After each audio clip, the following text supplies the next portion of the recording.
You're listening to the We Are Libertarians podcast network. Find all of our shows at wearelibertarians.com. Hey folks, Brian Nichols here from The Brian Nichols Show. Are you tired of partisan politics? Do you want to hear the news without that media narrative? Do you want to be more well-rounded as a person? Or how about this? Do you want to get to know and learn from noted entrepreneurs, elected officials, C-level executives, economists, and more?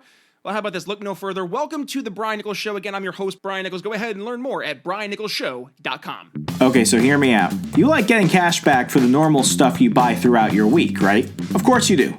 Check out the Dosh app. That's D-O-S-H, Dosh. Dosh is available at the App Store and Google Play Store and securely connects to your credit or debit card. From there, every time you use those cards, Dosh searches for available offers. Once it finds one, Dosh automatically redeems the offer and converts it into cold, hard cash. Muchos dineros, brother?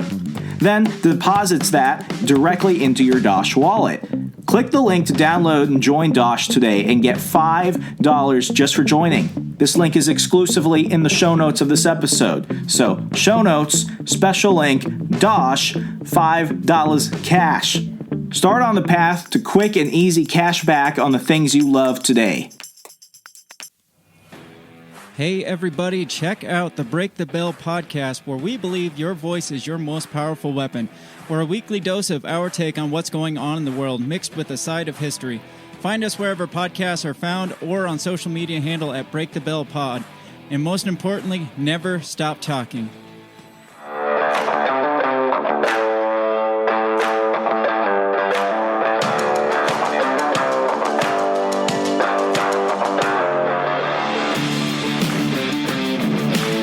Prepare yourself. You're on the run with Remso W. Martinez. Folks, I've got a story for you. I was a junior in college, and like most juniors in college, I was dirt broke. And I looked at my brother one day, my brother Ryan. It was his freshman year at Liberty University, and it was my junior year. And no, it was my senior year. God, time flies. I don't know what that says about me. Anyway, sidetrack. We were looking around, trying to make some money. We were working on a few campaigns at the time, and we had this young fervor for freedom, fervor for liberty. We were just more into it then than any other point of our lives. You could have convinced us to join a commune full of gun-toting hippies. It would have been freaking awesome. But it was during a time where a lot was happening. It was during the Rand Paul phase of the liberty movement, and so much stuff was happening. Things seemed bright, things seemed dark, but things were exciting. And ultimately, that's how the first podcast, the Remso Martinez Experience, or the Remso Republic Way Yonder Back started. It started as our attempt to make money doing something we loved, because ultimately neither of us wanted to be like our friends and go work at Dairy Queen. Nothing against Dairy Queen. I love Dairy Queen. Everyone does. I just don't want to work there, because anyone that has worked there has hated it. It's a love-hate thing, give and take. But with that said, over the last 5 years particularly, I've had a crazy journey myself trying to work through this movement. I cover it in my first book, Stay Away from the Libertarians. But what I'm always interested in is trying to understand other people who have been able to combine an actual professional career or just build up a very impressive resume, combining their talents with their passion. And if you're listening to the show, this isn't like other programs. You're men and women of action. You actually like to get shit done. That's why you're so awesome. You're a cut above. And what is interesting is that I've heard enough people talk about good intentions, about wanting to write a book about something, and particularly wanting to write a book for young people or people that are in that transition stage in their life where they're trying to find that purpose. They're trying to find that next step. And it's about freaking time somebody already did that. And that is our guest today. He's a Young Voices contributor. He's a writer in his own right. I'm going to go ahead and link to all his commentary, all his social media. Most importantly, I'm going to link to his book in the show notes, Work for Liberty. Connor Drigotas. Did I say that right? You nailed it. Oh, perfect. Connor, I got to ask. I've heard enough people bring it up over the years. A lot of good intentions, a lot of, I wrote 10 words and maybe I'll touch it a year from now. You're the first person to actually freaking do it. So congrats. Well, thank you. I appreciate it. It feels good to put something out into the world that can hopefully do some real good. And really, at the end of the day, I think that's what this comes down to. So I'm excited to be here. What was the primer? Because one, as somebody that's published 2 books, they're a bitch and a half to do sometimes. So, I mean, congrats for joining the Authors Club. It's like, giving birth to a child that will never age. It's like reverse Benjamin Button syndrome. So get ready to carry this thing with you forever, good and bad. But, this is a topic that, like I mentioned, a lot of people talk about. What was the primer that made you not only want to cover this, but then ultimately turn it into a book for the general audience? Yeah. So, Work for Liberty as a book, it's really a resource guide, right, to help people find employment in the liberty movement. And that's a big tent. There's a lot of different things that fall under liberty movement intentionally. But for me, necessity is the mother of invention, as they say. And back in 2017 in July, I found myself without a job. I got laid off, and I had been working in sales. I'd been working a ton of hours a week, and I was also spending all of my free time working on liberty-related causes. So when I found myself unemployed and sitting there wondering what to do, what really blew my mind was how important purpose became to me. It became something that was absolutely essential. So I actually spent 6 months refusing to take a job unless it was purpose-driven. Living off my savings, paying my mortgage out of my savings account. And at the end of that, I ended up with a wonderful job. I found I'm actually still in the law firm that I was hired at that time. But about a year ago, I started teaching at Lehigh University, and we started doing a lot more work with this younger population of people who are also looking for jobs. And it occurred to me, man, I have a ton of research from that 6 months. I bet someone else could use this. And that became the book. A lot of old research mixed with a lot of new research, and also some practical tips and tricks for how to get a job, not just where to find them. Yeah, I mean, you started with something that really hits me on a personal level. 2017 was a hard year for me. I was a political science major, which obviously opens up so many wonderful opportunities. I can tell many great stories drunk. Nothing really practical, except government bad, taxes bad, the rest. But, it's one of these things where I came from a very politically driven conservative school.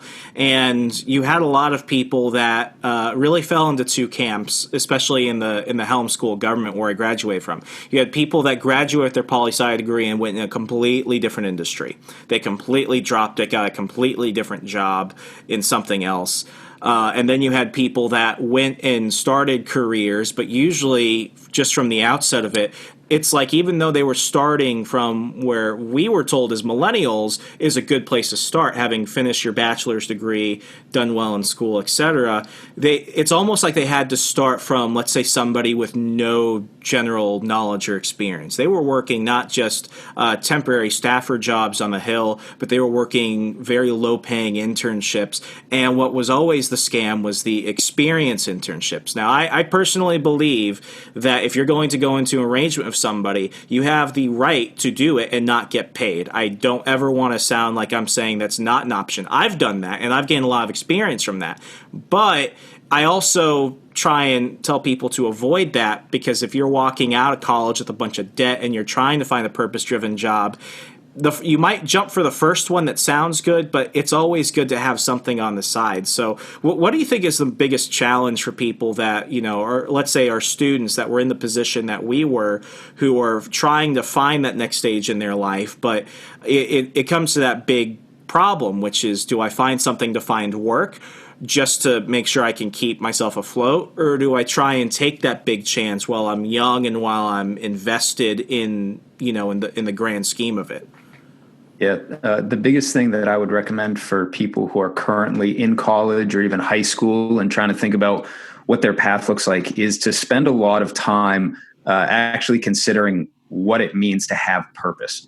It's not just are you happy or are you not.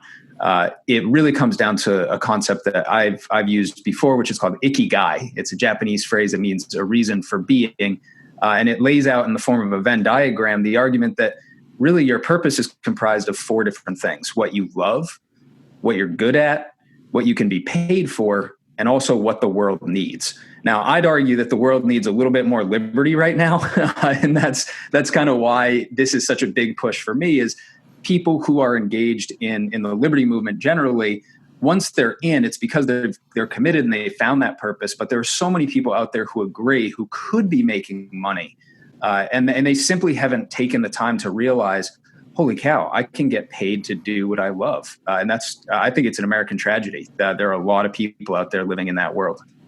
Yeah, and I mean it's one of those things where it really has to be a self-driven journey, and like all journeys, you're going to have ups and downs. There were many moments in my post-college life where it was very easy to want to give up, and that is ultimately the big struggle. It's wanting to do what you're actually happy doing and being able to get paid for it. But at the same time, you hit ruts.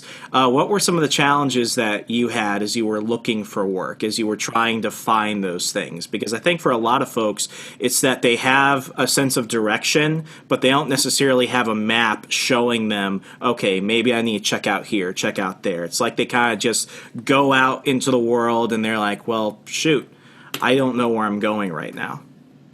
Yeah. The biggest challenges I faced personally was I realized really quickly that I wasn't as well connected as I maybe thought I was, right? I had spent time volunteering in things that I cared about in the liberty movement, but it in many cases, it is unfortunately who you know, not what you know, right?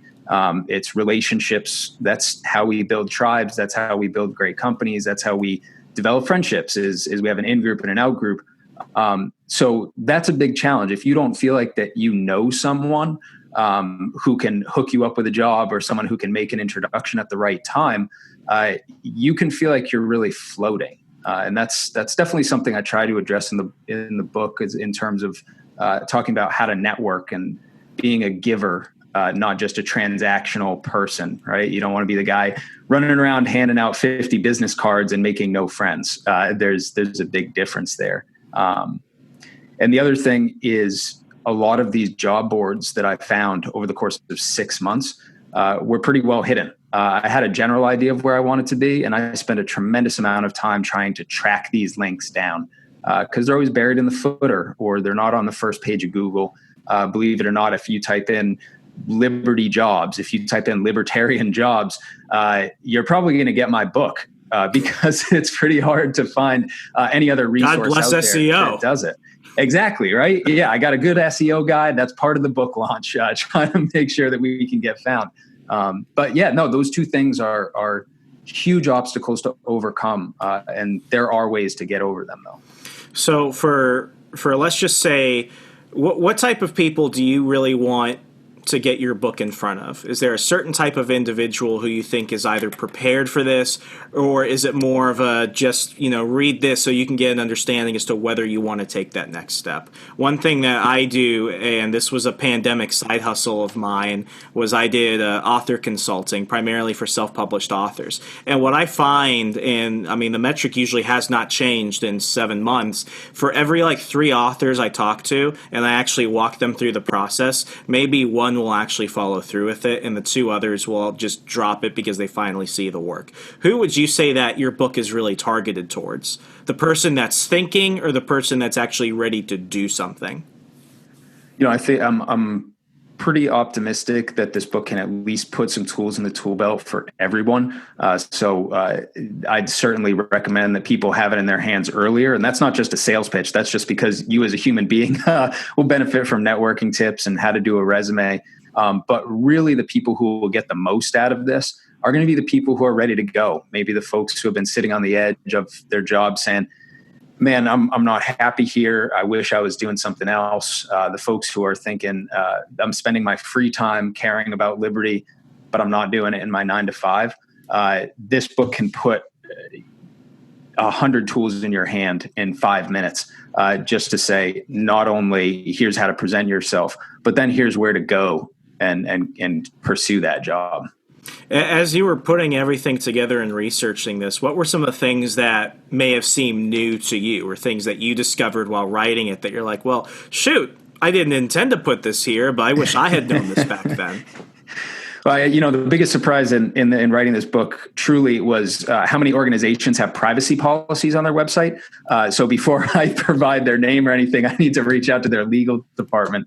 But the real takeaway there, and I guess my more serious answer is, I was amazed about how many people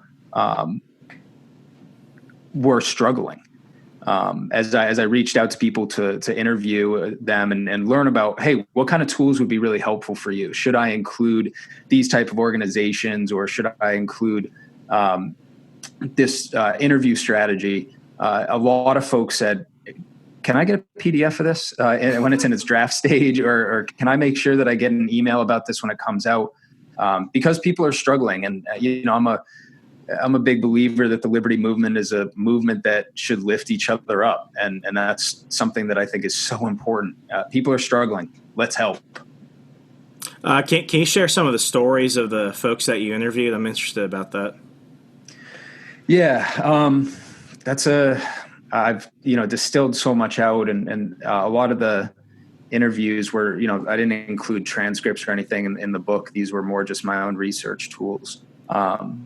But I think some of the most important ones were the folks who were already part of the liberty movement, working for organizations that cared about liberty, as they talked about what they were excited about. Because there are so many different projects out there in the world. So I talked to a CEO of an organization up in New Hampshire, and all that he could talk about was, man, I'm coming to this so much later in life than I wanted to, but here are all the things I've been able to accomplish. Or a couple other folks who I spoke to who are in the time of transition between things, and just hearing what they were missing and how they were getting creative to open those doors. Man, it provided a ton of influence to put this book together. Yeah, one of the things that I noticed probably a few years out of college, when I became, the elder millennial amongst all these recent teeny boppers and everything, was that you've got some people that were so engaged in like the student movement growing up that when they get out of college and they don't immediately get what they want, they see that as like a personal fault of theirs. And it's almost like this guilt. Like, I see my friends doing this, and they're active, and they're doing things I want to do, and I want to contribute, but I can't for X, Y, and Z reasons. And that's something that always kind of gets me, because I've worked with really everybody: progressives, conservatives, apathetic people that are just, power hungry sociopaths, thanks to House of Cards, the works. But I mean, I think there's something different about libertarians, because we identify so many problems, and I do inherently believe that we have the right answers, because our solutions focus on the individual, and they're almost always peaceful. So I don't think that there's really much of a hard, sales pitch for that. But for folks that are, in that phase where it's beginning to become really hard, the one thing I've told them is to take another job. One thing that is not politically or liberally related. I say that one of the most humbling and soul-searching moments of my life was when I had, it was actually about 5 months after I had published my first book. It was an Amazon best-selling book in its category, did a ton of stuff. Then the fanfare died down, and I found myself without a job, working at GameStop for $7.25 an hour stocking shelves, and my supervisor was a 16-year-old high schooler with a learner's permit. And even though it was not where I wanted to be, I was just happy to work. When do you think those moments where it's like, give yourself a pass to focus on your immediate needs first come in? Because I think that's not only important just for your own well-being, but it's also good for your personal development. I know a lot of people that have gone into like the nonprofit space, and my God, they have very few little actual like office-related skills. Somebody has to fix the toner in the printer. Somebody has to do that at some point. So where's that kind of give and take for people on their journey of finding that job eventually? Yeah, nobody wants to hear someone preach from an ivory tower that's never actually experienced the world, right? Too many think tank people probably jump into that world too soon.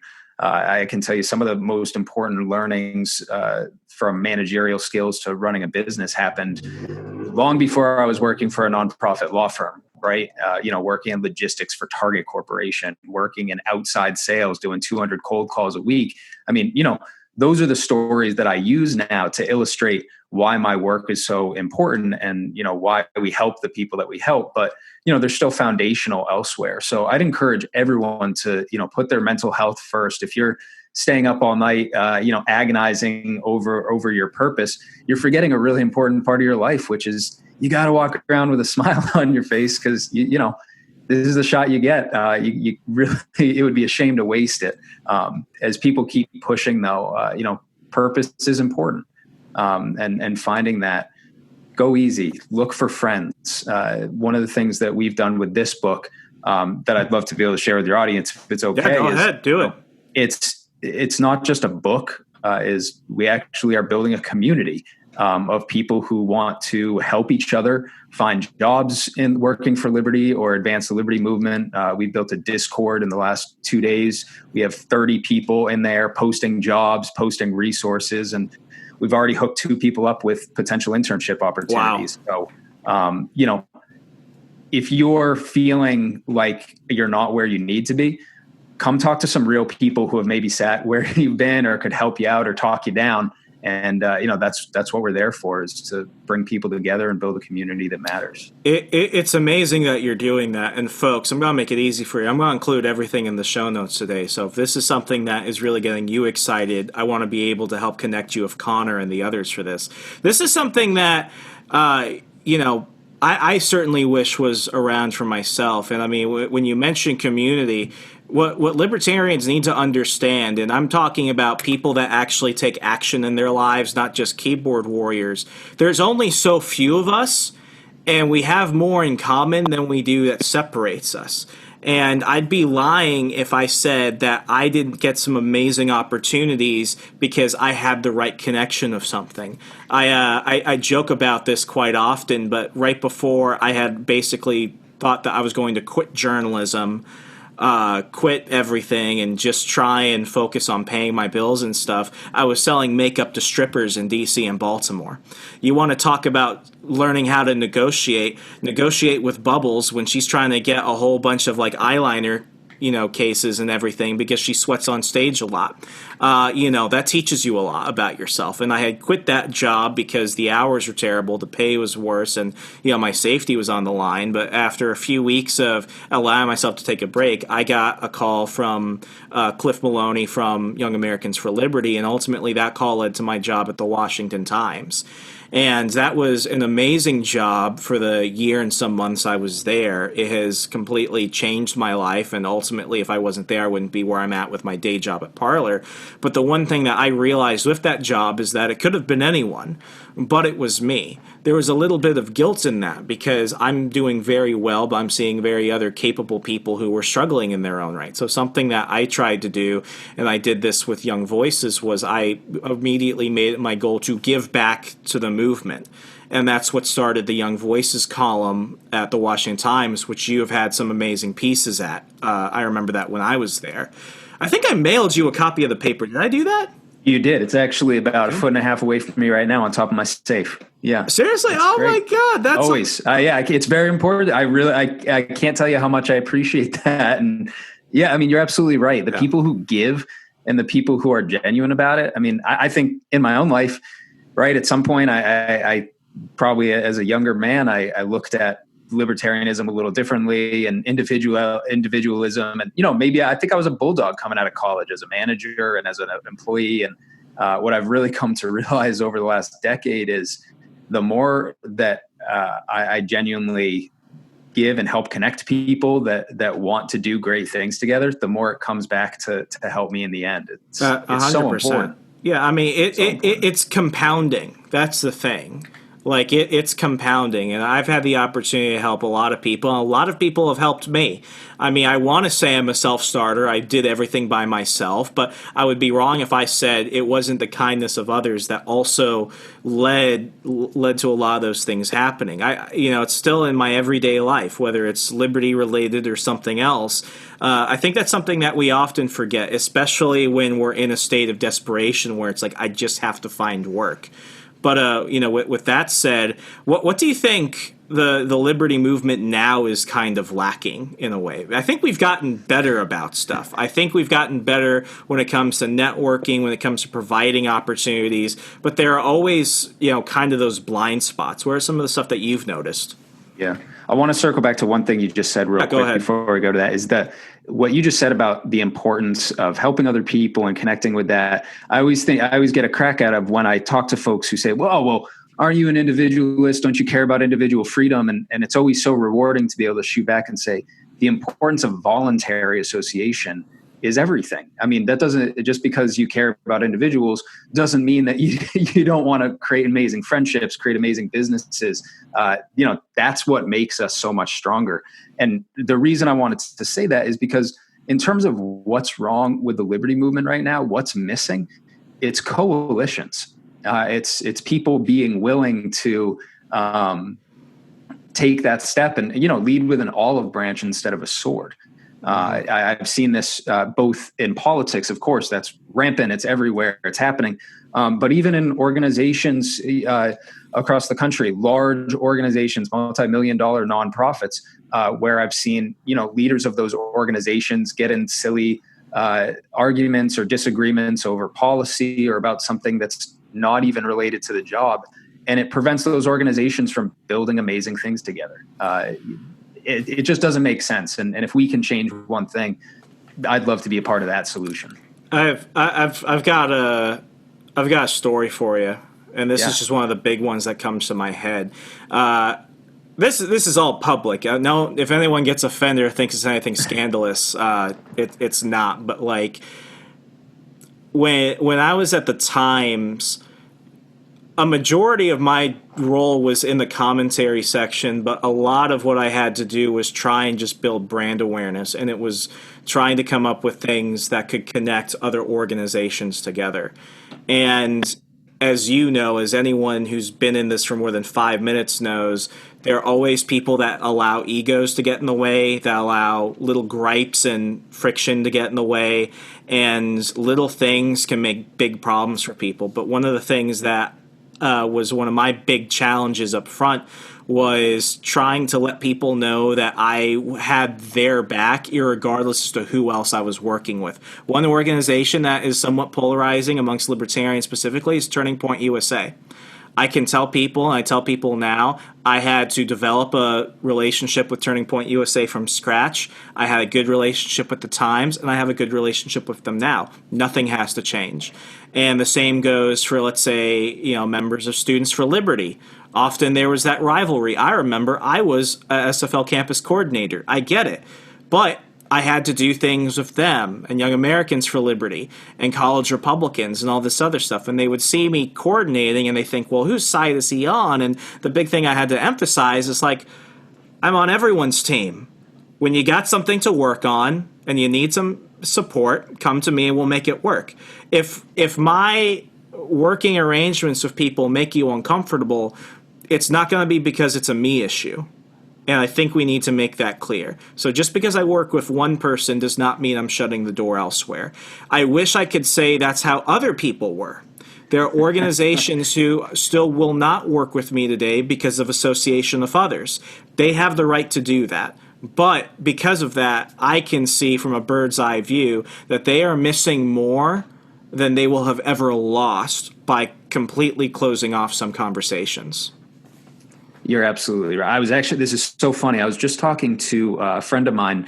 I actually got to see one of my friends from college in person this past weekend for the first time in months. It was awesome. Before the plague.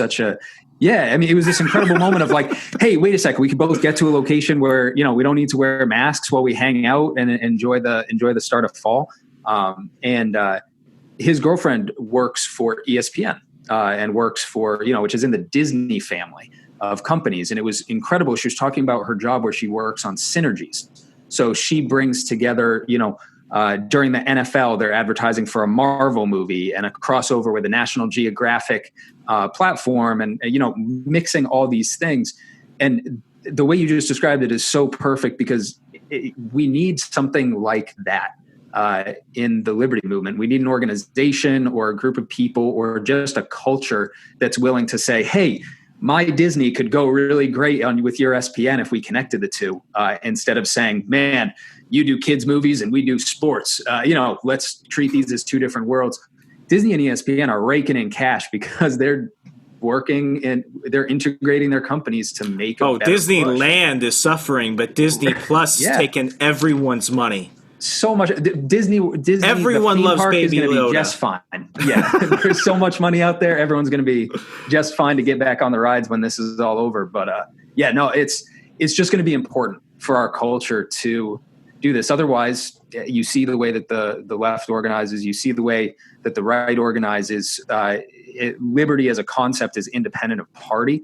But when you look at the largest machines in this country that are working to control how we perceive liberty, they are incredibly well organized. And you betcha that they're organizing state to state, town to town, and person to person, and they are helping each other out to make sure that their side is getting the leg up. We got to get there with liberty. What are some of the lessons you think we can take from those different coalitions?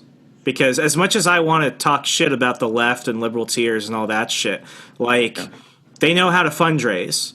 They know how to organize. They know the basic, what I call institutional knowledge. They've got the flow charts. They know whose task is going where.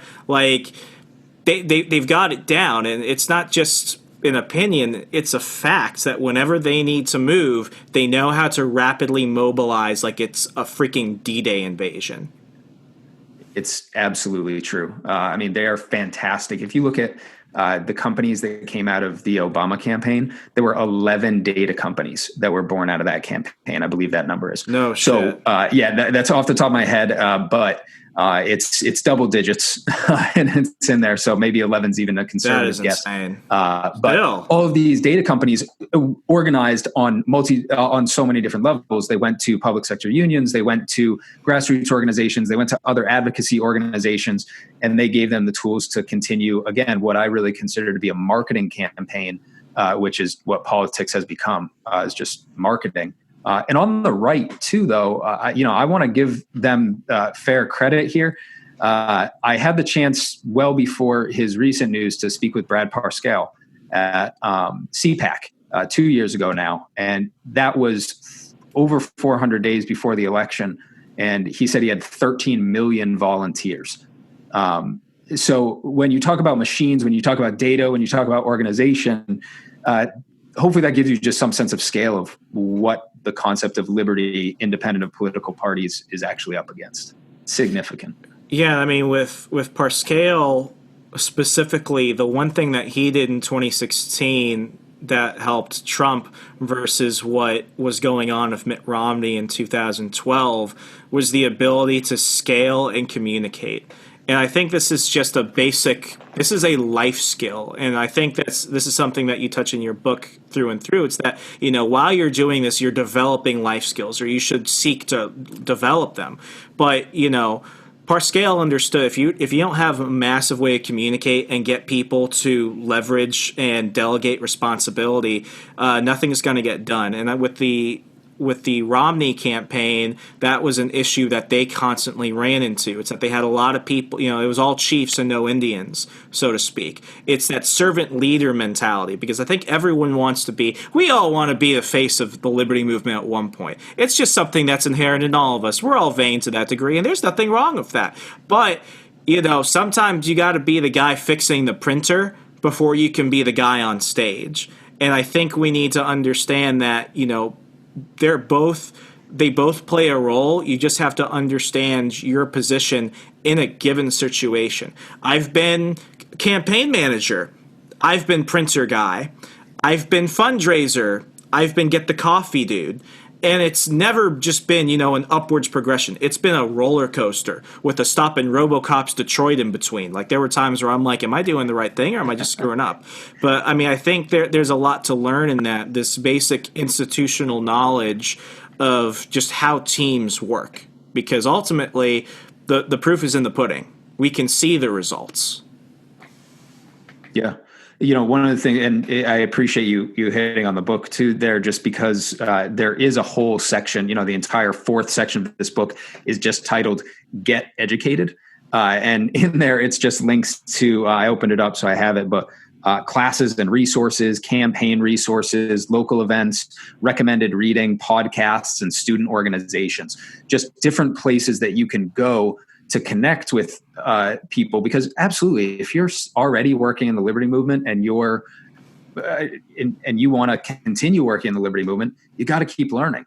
You got to keep getting better, not just because it's good for the movement, but because it's good for you to feel better and move forward and pursue your purpose in a better way. This is something that not enough people spend the time to put that tool in their tool belts, and it's going to hurt them if they don't. Oh, yeah. And I mean, I would be doing something wrong if I didn't address the 900-pound elephant in the room. But, like, there's this factor with everything that young people do. What did your parents think when you told them that you wanted to get involved in some type of liberty-oriented profession? I think my father would consider himself a libertarian. Dad, I won't speak for you, but I grew up in what I normally refer to as a Dave Ramsey household. All right. So no Dave credit Ramsey's, cards. Yeah, exactly. I'm from the story. I don't know. I only had a credit card when I was out of the house. So yeah, definitely. Dave Ramsey, obviously a financial guy, for those of you who are wondering why we're talking about credit cards. But part of it, inherent in that was the idea of individual responsibility and kind of living your life that way. And, my father has a libertarian sticker on the back of his car now. So whether or not it was a label or not at the time, I don't think you got to teach me how you did that, because mine's still a piece of work. You're what? You got to tell me how you got him to do that, because I've been trying to work on mine for years and he's still a piece of work.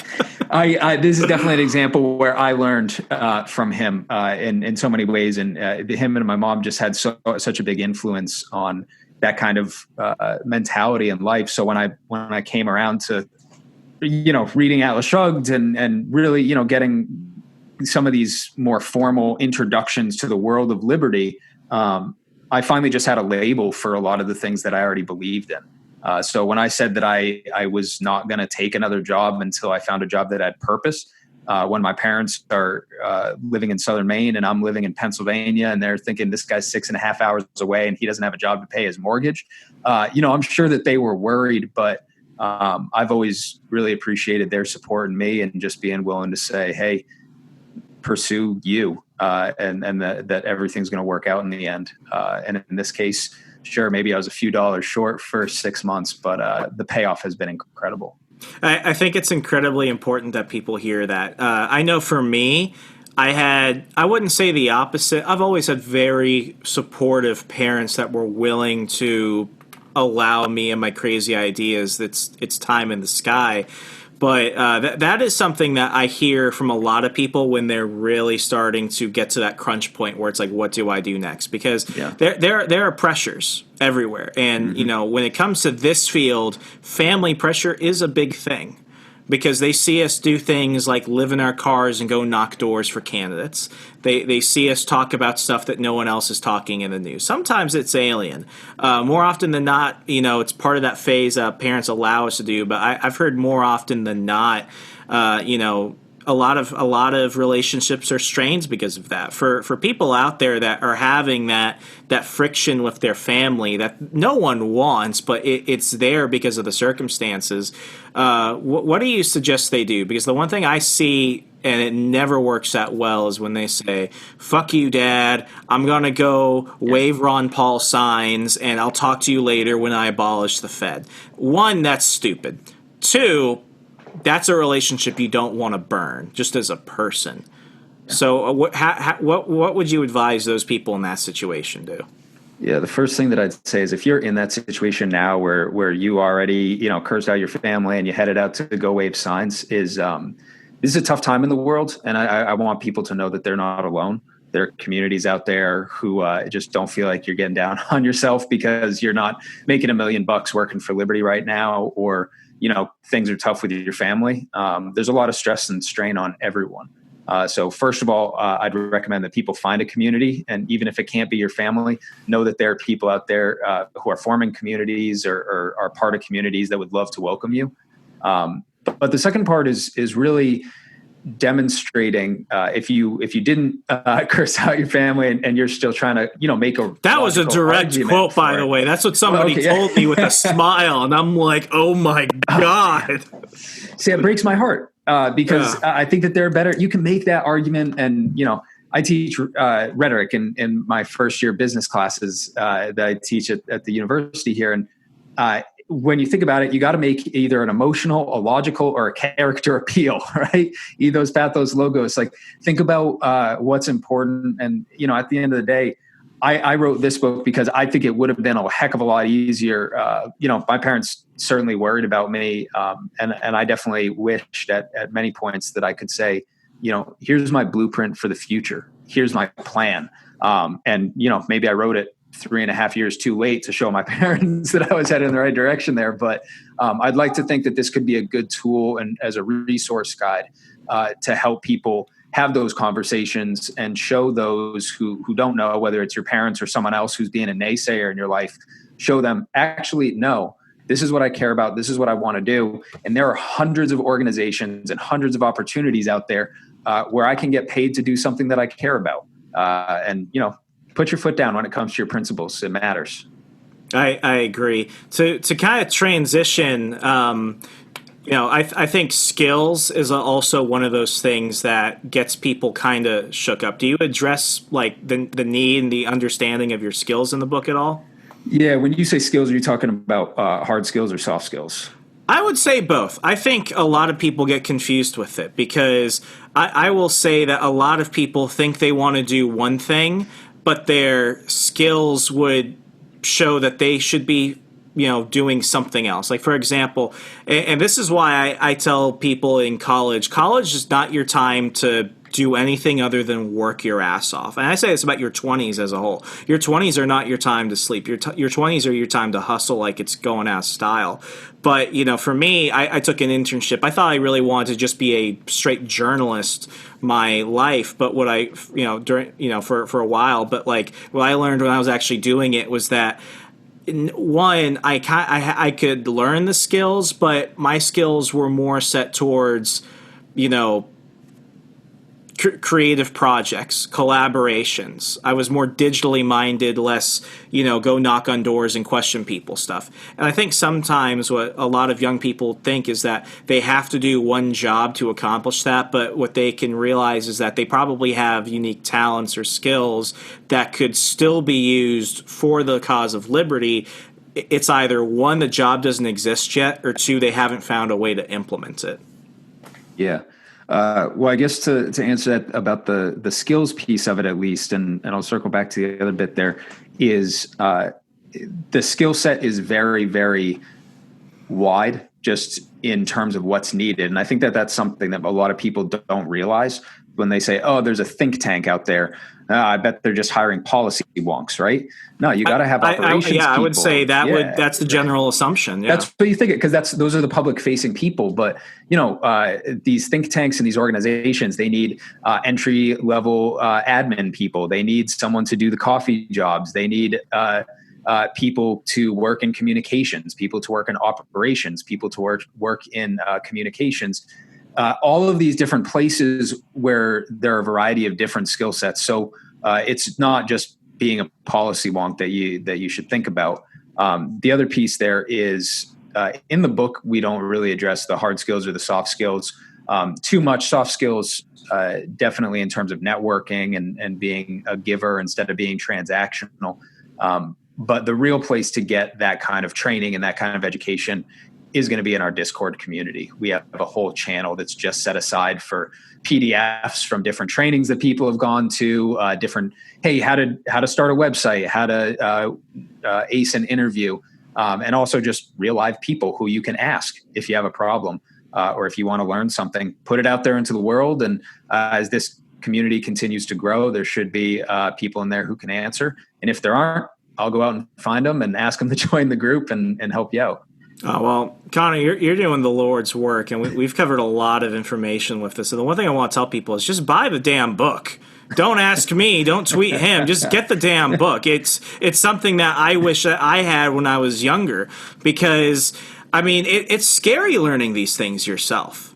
And there are not often opportunities for people to really learn it. And as we mentioned prior, there are a lot of people out there that have already paved the path. They just don't go ahead and lend a hand for other people. And it's for many reasons. Some of it's vanity, some of it's fear of competition. It's many stuff. But if you're not contributing to this, I mean, it makes me question. It's like you understand that the best way to change a society, change a culture, is to invest time and effort in people.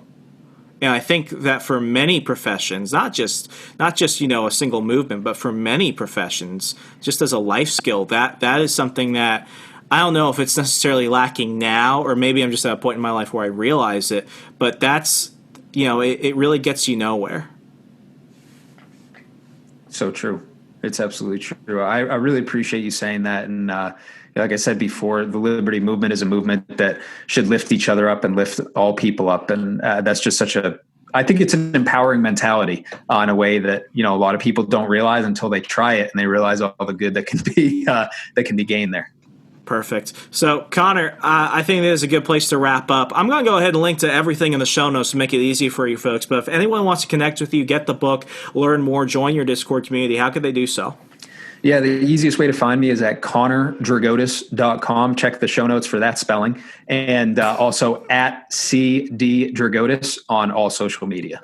Perfect. Well, Connor, it's been an absolute blast. I've learned a ton, and I know that a lot of people are really going to benefit from this. Thank you so much for coming on the program. Please. Thank you. It was a pleasure. Folks, I ask this far too often, but I'll never stop because why not? It costs you nothing, but it means everything to me. A 5-star rating and review on iTunes, SoundCloud, Stitcher, Google Play. You know how the internet works. That gets this message across. And if you value guests and insights and knowledge from people like Connor and the myriad of other awesome guests and conversations that we've had on the show, please share it with a friend. Share this knowledge. Let's actually get this going, especially for everyone else at the We Are Libertarians Network. As always, you can follow me across Al Gore's amazing internet at Hey Remso, HEYREMSO. But for the awesome people, find me on Parler, PARLER, Parler. Just find me at Remso. If you ever see Remso 2 pop up, go cyberbully them. You have my permission. As always, the only people who are free are those of choices. I'm Remso W. Martinez. Good night.